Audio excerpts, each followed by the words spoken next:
What's up guys, it's 8 Deadly Sin here. Sorry I haven't been putting out videos. It's a tough time for me to get these videos out, but after this week I'll be putting out videos on a regular basis. I'm coming at you with the LCS Day 2 game of TSM versus Team Liquid. Let's jump right into bans right now. First ban is going to be Graves coming out from TSM. Now, I really like the Graves ban in the sense that Graves is probably one of the best not only top laners right now, I wouldn't say best top laner, but probably the best 80 carry jungler right now. Only competition for Graves being Kindred. I like Graves way more than the Kindred because Graves just brings a massive amount of armor shredding damage to a team, as well as just the ability to play off those structures with his Q, as well as the area of effect damage that he can have with his ultimate and his auto attacks with the shotgun spread that it applies, as well as just a little bit of utility coming from his E and his W. But I think Graves is probably the strongest 80 carrier jungler, in my opinion, way stronger than Kindred, and definitely necessitates a ban if you feel like that's an option that Dardak is going to be taking in this game. So decent ban coming out from TSM. I've been pretty critical of TSM's pick and ban phases only because, you know, as being a top in such a huge organization, they should be having near perfect pick and bans at this place. This is a way big improvement than their day one, which I also did an analysis on. Moving on to the second ban of the game, it's going to be Team Liquid's first. They're banning out the Rise. This is a bit interesting because I don't feel like TSM is necessarily the type of team that would take that Rise either in the top lane or the mid lane, but then again, I think banning out Rise is definitely a safe ban, especially on the red side where you don't get the first pick at Rise, being very strong in the late game, pretty much guaranteeing victory for anyone past 40 minutes that Rise gets there, even past 35 minutes if played correctly. Rise just a massive scaling area of effect damage dealer in terms of magic damage. His ability to not only get tanky with his scaling stats, but also do massive amounts of damage is insane. So a very good ban coming out for Team Liquid. Also a strong ban just because of that, you know, pure carry potential that happens if those games go that late, which I don't predict most games won't or shouldn't with how the patch is being played out and how the meta is currently focused on these very fast games, and that most teams should be able to execute those fast games, but very safe ban coming out from Team Liquid. The next ban and third ban of the game is going to be the Lissandra coming out from TSM. This is a bit confusing for me, only because while Lissandra is definitely a top tier, sorry, excuse me, a top tier top laner to be banning out, I think that the Fiora definitely has a higher priority, especially if you're not going to be picking the Fiora. So while Lissandra offers a lot of things to a team, such as, you know, great mid-game team fighting, which is a lot how this meta is shaping up to be, the ability to deal massive amounts of area of effect magic damage with her abilities, as well as the point-click CC potential of her ultimate, as well as the kind of second Zanya's function of her ultimate, really makes it a very strong team fighter, especially in this mid-game. But I think a bigger threat would be a Fiora. I think Fiora offers a lot more options for the mid-game in terms of split pushing as well as team fighting and dealing that massive amount of damage, and I think Fiora scales way better into the late game. So a bit surprised with the Lissandra ban, but definitely not a bad ban in and of itself. I would have preferred a Fiora ban, but it turns out it doesn't really matter too much in this game. So Lissandra, a safe ban as well coming out from TSM. The next ban from Team Liquid is another Red Side Classic. It's going to be the Lulu ban. Now, Lulu is such a Red Side Classic ban in the sense that she's so powerful right now in the patch, it almost necessitates a first pick if other options are banned out and it's still left on the table. The reason Lulu is so strong right now in the patch is not only does Spooky Ghost still offer a lot of utility in her and being able to land full skill rotations on people, but also she just does a massive amount of damage in the mid game, which she always did, but she never experiences that late game slump because games now have longer death timers, so you can end out those games a lot faster, as everyone knows, and pretty much every team should be able to end a game within 35 minutes if they construct their team comps properly. So I feel like Lulu is very strong in this meta, not only because of the massive amount of damage, but also their ability in assisting and making those games go faster. Also, she's integral to many protect the 80 carry comps, which just give you another late game avenue of victory, even if it gets to that late game, which it shouldn't do, especially if you're picking the Lulu. She does massive amount of damage in lane with Thunderlords, pretty much a whimsy, and auto attack allows you to guarantee proccing that ability and doing massive amounts of burst damage, making her even more viable in the mid lane and giving her a lot more kill pressure. And since she never experiences that late game slump, she's definitely a formidable threat. Definitely necessitates a red side ban from Team Liquid, so good job.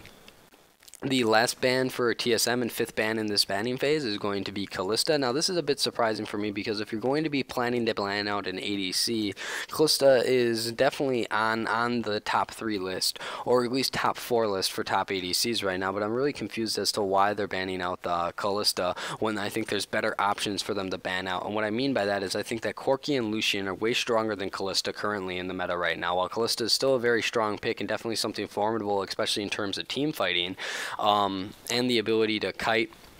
So I think that, Kalista in and of herself is not a bad ban, but in the context that there's still Lucian on the table, there's still Corki on the table, and there's still MF on the table, which I think are just ultimately, besides maybe MF, definitively Corki and Lucian are better than Kalista in this patch, even in terms of team fighting, even though she can deal massive amounts of AoE damage. It's all integral on the fact if she gets Runin's Hurricane and Bork, and Bork is a very weak item comparative to other ADC options that you can choose right now with the diverse itemization that came out in the preseason. So I don't think that's Kalista ban is definitely good, is definitely that good. Honestly, the only ban that I was thoroughly disappointed out from TSM, which is a huge improvement over their completely botch banning phase of the first game on day 1. So honestly, I would say if you're going to ban out an ADC, you have to ban out the Lucian.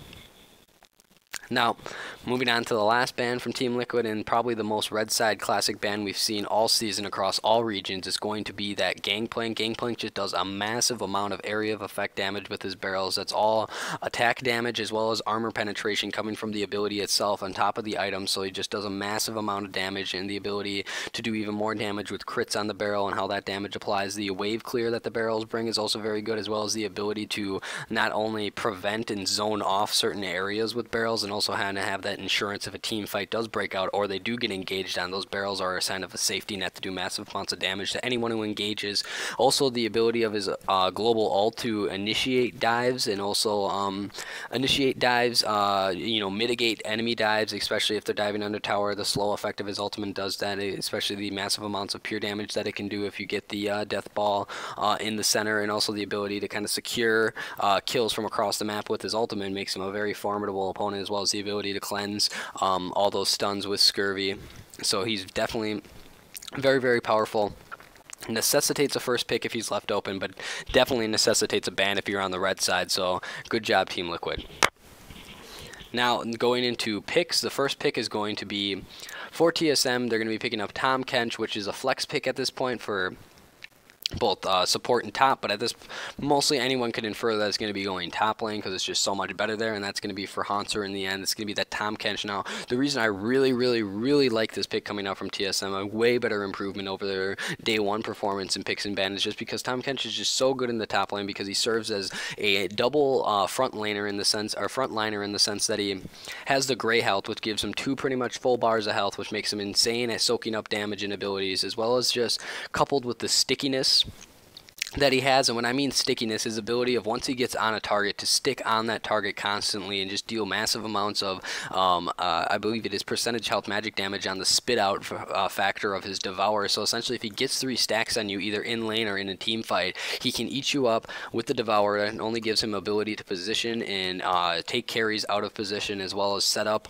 lots of ganks and engage and damage on a target as soon as he spits them out. But when he spits them out, they come out with 2 stacks, allowing him to get 1 more stack and get that stun with his tongue lash Q. So very effective, very much of a stick factor in this sense. But also another thing that makes him probably the best top laner right now is just his mobility and his kit. His ultimate is semi-global, essentially, pretty much fully global. Allows him to position himself in these team fights extremely well, being able to ult into the backline and automatically try to push those people off of the fight and absorb all that damage, while allowing his team to kind of finish up whoever's in front of him. So he can not only fragment team fights by coming directly into areas with his ult, but it also channels faster than a normal teleport. So if Tahm Kench is using his ultimate to get in, not only can he take extra people, it channels faster than a normal teleport, so he will arrive there faster than the enemy top laner if he is the first one to utilize that ability. And couple that with teleport makes him such a global presence on the map, as well as his ability to absorb all of that, and his ability to disengage and protect carries by using his Devourer and giving him that movement speed buff. So it's very good, a very strong and safe top laner for TSM that pretty much does good into any matchup. The next pick phase coming out from Team Liquid, they're going to be picking up their bot lane with Alistar Lucian. Now, I really like this, especially because of the Lucian pick. The Alistar pick is good, very strong right now, honestly, and I think Matt is more comfortable as a support, seeing how it is his LCS debut, and very much a newbie in this sense that the Alistar is one of his more comfortable picks, so in that context it's very good. I wouldn't suggest anything else, but otherwise you might be thinking a Braum might be more synergist with the Lucian, but I think the Alistar is just as, provides just as much synergy for lane and just lane dominance, and this is what this bot lane is trying to do at this point in the second draft, is they want to secure a lane dominant bot lane for Piglet and Matt, and I think that's exactly what they're able to secure for themselves because they banned out the Kalista. I'm pretty sure Piglet doesn't give a shit that Kalista's banned out because Lucian is just so much stronger in lane than Kalista and does a lot more early game damage and transitions into team fighting and transitions into the mid game just as strong, if not stronger, than Kalista. So I think that's why that ban is even more useless in this context. So the Lucian, let's start with him. He is amazing lane dominant, probably my most lane dominant ADC currently right now. While I think Corki's stronger in terms of utility and overall is a bit stronger because of that utility, Lucian is definitively the strongest in lane dominant ADC right now, just because of the amount of poke that he can do with his piercing lights and the amount of wave clear that provides to get an early push in the lane and try to get people starved for CS and get them pushed into tower, but as well as his ability to proc both Fervor, and probably pronounced that wrong, Fervor, the other Keystone Mastery, as well as Thunderlord, so he just does an insane amount of damage no matter what mastery you're using. He can proc that very efficiently with his passive Twin Shot, and his culling provides a nice chunk of wave clear as well going into the mid game, able to siege effectively and also counter siege effectively, and just doing that massive amount of damage with his abilities just makes him an insane lane dominant ADC. Now going into this Alistar pick, the reason I like this Alistar pick is that Alistar is just extremely lane dominant as well, so that synergizes very well with the Lucian. They want to win this bot lane, they want to be up front. Honestly, at this point I would almost suggest TSM, no matter what their bot lane is going to be, to lane swap, just for the pure sake of being able to survive the laning phase and not to give any advantage to this Lucian, who will run away with it in the mid game, making it a very hard game. But also this Alistar provides a lot of engage for Team Liquid with the ability to headbutt pulverize as well as flash headbutt pulverize, so he has not only a huge tank factor with his ultimate, making him a nice addition to any front line that Team Liquid is going to be formulating here, but also provides a lot of crucial engage as well as in lane sustain with his heal. So a very, very strong bot lane coming out from the draft of Team Liquid. I like it a lot. I think it fits very well with how the meta would tell you to pick a bot lane, and it becomes very, very strong. So the third picking phase is going to be the Rek'Sai and Ezreal for TSM. At this point, Ezreal is a flex pick for both mid and ADC, but mid Ezreal is pretty much dead and gone since Runeglaive got fixed a while back last season. So it's pretty much inferred that this Ezreal is going to be going ADC, which it eventually does. And now let's talk about the jungle pick fast. I think Rek'Sai, a very strong jungler. I'm really confused at this point though for Svenskeren, because while Rek'Sai is good and definitely in my top three top junglers, she's definitely a definitive second as opposed to Elise, who is definitely a number one. I think Elise offers a lot more utility in her kit, and it offers her a lot more unique gank paths, especially with the range of Cocoon and the amount of early game damage that she can do. So I would suggest that they should have taken the Elise at this point, just because it's such a better pick than the Rek'Sai. So besides that critique and how that probably could have helped them a lot more into this early game setup of their team, as well as transitioning into a mid game where they can get a lot more picks with the range of the Cocoon as opposed to the tunnel knock-up range that Rek'Sai has. Let's talk about Rek'Sai's strengths and why it's still a decent pick for TSM. Rek'Sai provides a lot of gank paths that she can take, especially with the way that vision has changed and there's not a lot of green wards on the map now with the elimination of buying them from the shop. She has the tunnels, which opens up those gank paths and has greater mobility in the jungle. She has nice AoE for clear as well as damage in these team fights. She is attack damage, but she also becomes very tanky, so it's a nice frontline member for TSM to be having, in combination with the Tahm Kench, providing them a clear frontline, allowing for squishier, more damage dealing picks to come on further in this draft, which they do. And this Rek'Sai also has a nice global factor in being able to manage and get around the map just as much as this Tahm Kench with their ult, being able to ult to those tunnels, so very strong in that sense. So our gank paths are good, but just not as good as Elise, so I would really suggest for TSM to always be picking up this Elise whenever it is open.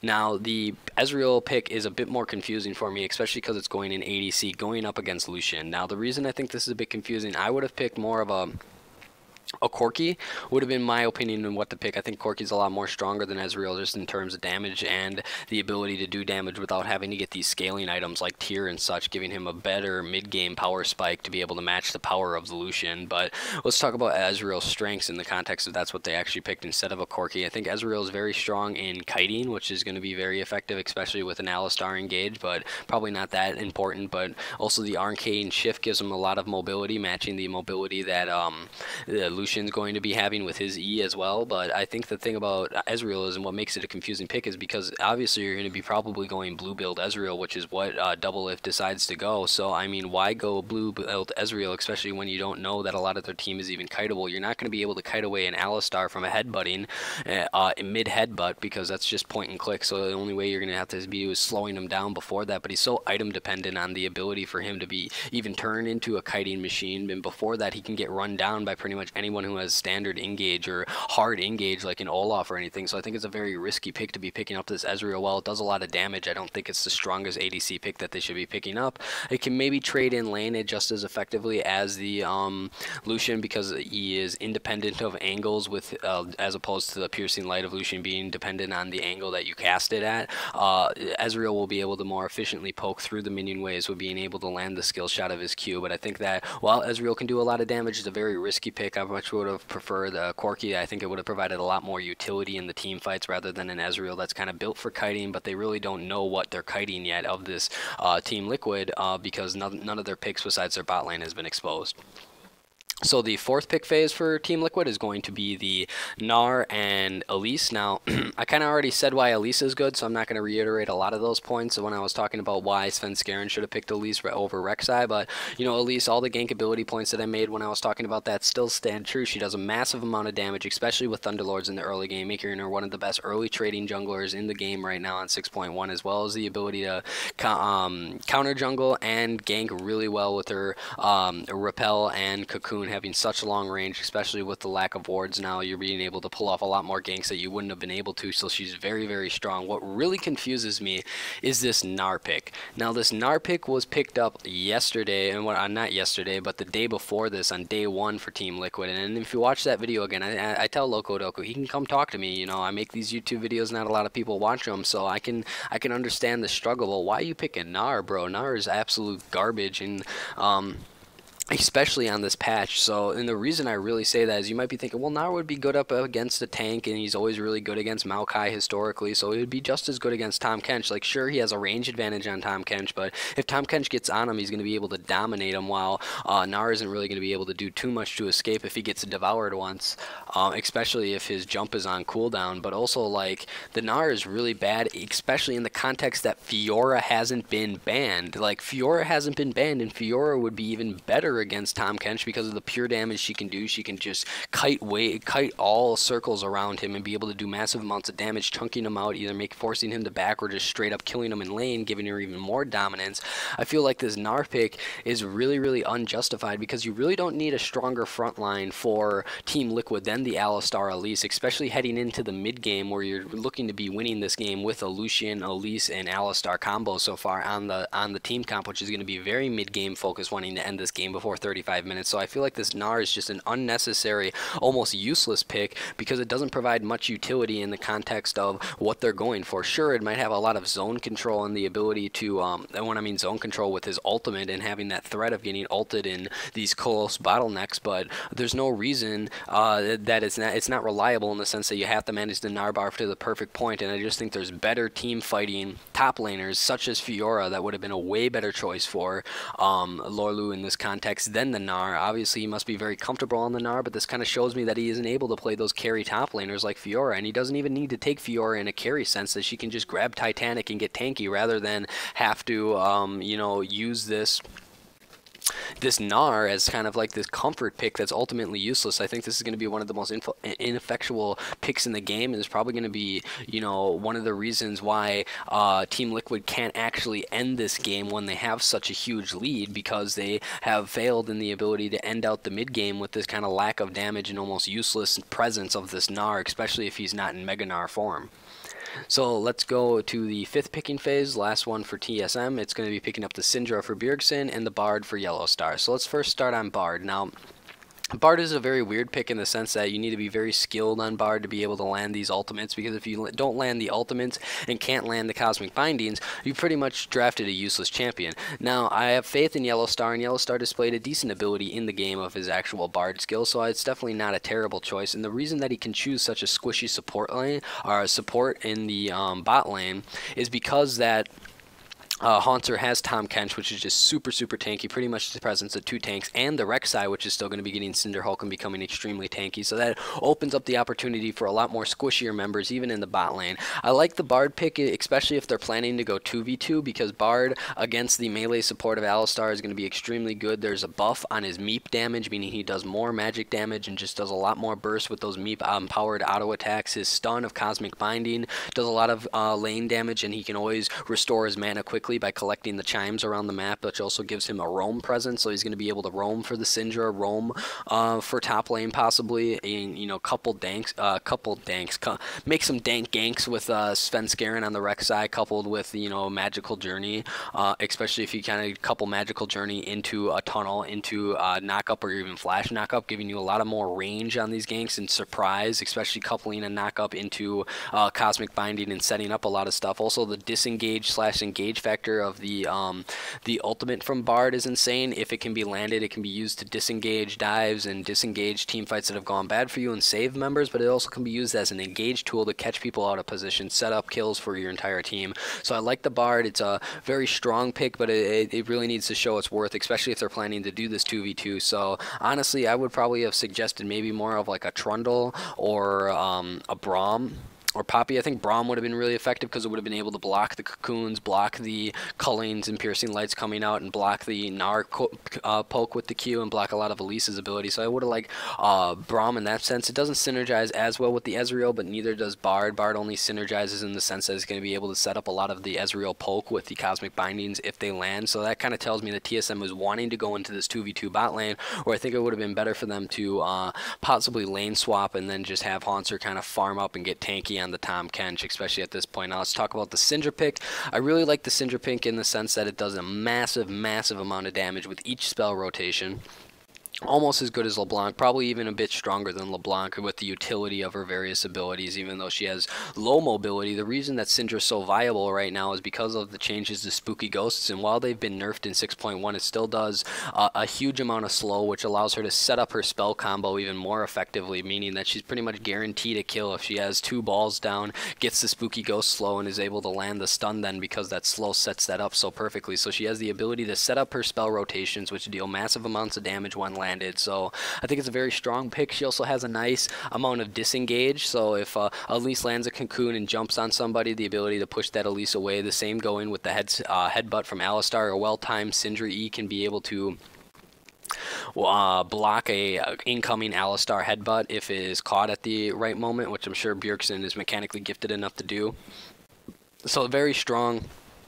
Let's get into the last pick of the game before I talk about team comps. That last pick is going to be the Orianna for Phoenix. And now this really confuses me in the sense that Orianna, it really isn't a counter pick to anything. Now I understand like why you would want to pick Orianna. Orianna's a very safe laner, going to be able to lane with the Syndra, possibly, you know, probably has a better chance of not dying with the Syndra while not necessarily having kill pressure in the lane. She's just going to be sitting there farming, and then you have the team fight utility of oops, sorry there. Has the team fight utility of the Alistar with the ball delivery system on that, but I really don't understand that because it doesn't mesh well with the team comp that they've constructed. Their team comp is very mid-game focused, especially with the aggression you're going to be seeing from an Alistar Lucian bot lane and the aggression from Dardoch. So I think I would have gone with a way more aggressive mid laner. I would have actually picked up the LeBlanc. I think that if you're skilled enough, especially Phoenix being a fairly good mid laner for NA, is going to be able to trade effectively with the Syndra on the LeBlanc, and regardless if he wins the lane or goes even in the lane, the ability to roam and do a lot of burst damage with the LeBlanc I think would be a lot better. But even more than the LeBlanc, I would have liked to see maybe a Victor pickup. I think Victor gives you a lot more damage than Orianna, especially early on with the laser. I think it gives you a lot more damage and also gives you the ability to wave clear a lot, so it matches the wave clear of Orianna and probably even exceeds it, allowing you to siege and counter siege more effectively. But also the sheer burst damage of Victor is way more than what Orianna Orianna is going to be able to put out, and just scales way better into the late game, giving them more late game tools if it does get to this. But the reason I would like the Victor or the LeBlanc is that those two champions fit more into what the team comp of Team Liquid half looks like and half isn't. So over half of their team comp is a very mid-game focused team comp, something that you would almost see in the vein of an Immortals team comp, in the sense that you have the Lucian and Alistar to be completely lane dominant, going to push in, going to grab objectives through team fighting and getting kills, and the Elises just provides a lot of early game and mid game aggression and damage that is just going to be able to roll over the TSM comp. Besides the Tahm Kench in the top lane is going to be able to roll over all the other members if it gets started. So I think that the jungle synergy with bot lane, and just in terms of damage and how this team is looking to go, really good. But then the parts that don't mesh with that kind of theme of their team comp is this Gnar. While Gnar kind of fits in the sense that it provides a lot more front lane and a little bit of damage, but I think something more like of the Fiora I've already discussed would have fit way better, and then maybe a more damage focused or zone control mage that does a lot more damage, like a Victor, or just the pure assassin potential of a LeBlanc would have been a lot better than this Orianna pickup. So I feel like those two picks really give Team Liquid's mid-game team comp a bit of an inability to end out. So I feel like, as in the game, if you've watched it, Team Liquid just dominates TSM with this team comp with so much aggression, especially coming out of Piglet, coming out of Dardoch on these really aggressive mid-game centered picks, where they can't end out the game because they can't either siege effectively, which a Victor would have helped in, but there just isn't a lot of damage coming out of Phoenix, and a lot of missed ults from Phoenix, and just opportunities that wouldn't have happened if he was on a different champ, one of the champs I selected. Probably would have been able to end out the game a lot faster and not get to the point where the death timers are so long that one misplayed team fight ends the game for you. Now let's go to TSM and what I like and dislike about their team comp. So their team comp is more of a zone control slash kiting comp, and what I mean by that is you're having a lot of zone control coming out from the Syndra and her ability to have a stun over a vast cone of damage in front of her. You kind of have zone coming out from the knock-up, area of effect knock-up coming out from the Rek'Sai. You have some zone coverage, especially from the Bard, and then your kind of kiting comes especially from the Ezreal and the Syndra, who are able to kite effectively and do a lot of damage like that. But the problem is, why have this kiting Ezreal if there's not much you're going to be kiting? You're not going to be kiting in Orianna, you're not going to be kiting in Elise because she's going to jump directly on you, you're not going to be really kiting the Alistar too effectively, because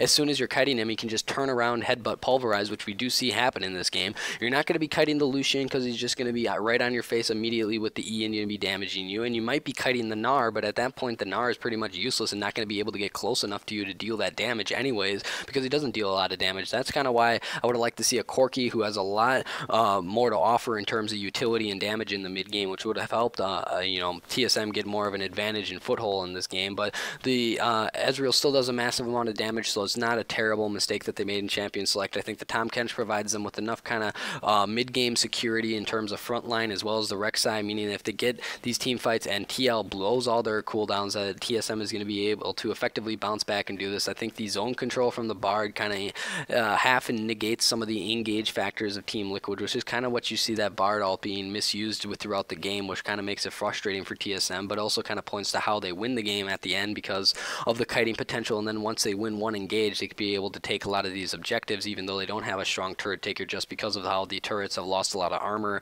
from the preseason patches and now the live patch for the LCS. So I think that this kind of team comp, if I had to describe what it is, it's that zone slash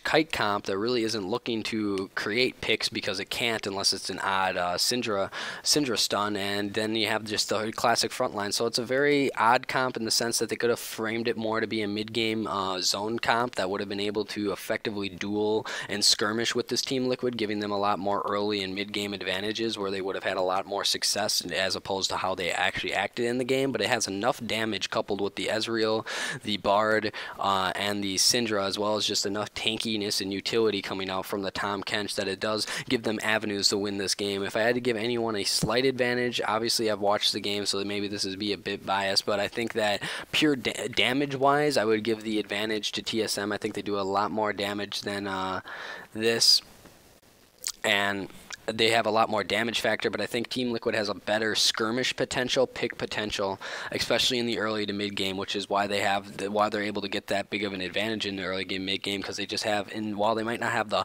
largest amount of damage with an Ori on a Gnar combo and two of the potential carry roles, where if they would have chose those different picks that I mentioned, they might have had more stronger damage, but they have the just pure aggression and pick potential and skirmish potential that an Alistar, Lucian, and Elise, mid game combo gives you. So hope you guys enjoyed. Remember to rate, comment, and subscribe. Peace.